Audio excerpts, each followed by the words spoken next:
आपके चरणों में कोटि कोटि प्रणाम।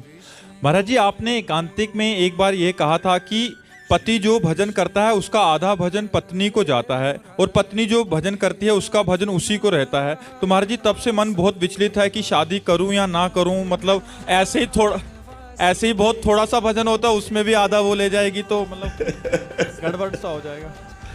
भाई देखो, जब पाणी ग्रहण संस्कार होता है तो हम पत्नी का हाथ अपने हाथ में लेते हैं और संकल्प बुलवाया जाता है, आज से तुम्हारे जीवन की रक्षा और भरण पोषण और तुम्हारी कामनाओं की पूर्ति के लिए मैं संकल्प करता हूं आजीवन।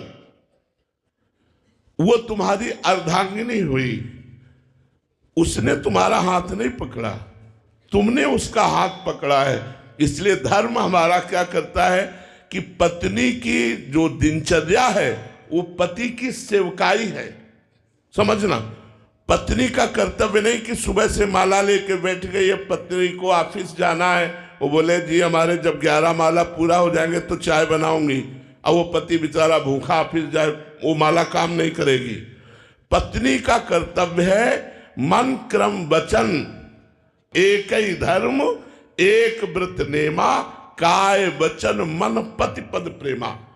वो अपने शरीर से, अपने मन से, अपने वाणी से, अपनी चेष्टाओं से केवल पति की सेवकाई करे, और पति जो धर्म करेगा, भजन करेगा, उसका हिस्सेदार पत्नी होगी।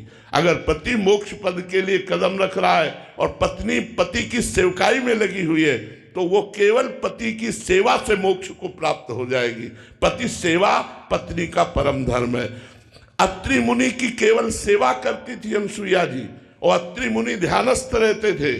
अपने पति के प्रताप से जब भगवान शंकर, ब्रह्मा और विष्णु उनकी परीक्षा लेने के लिए गए, हाथ में जल लिया और कहा 6-6 महीने के बालक हो जाओ। पति व्रत, पति सेवा, पति धर्म के प्रभाव से तीनों सृष्टि के विधायक, ब्रह्मा सृजन करने वाले, विष्णु पालन करने वाले और भगवान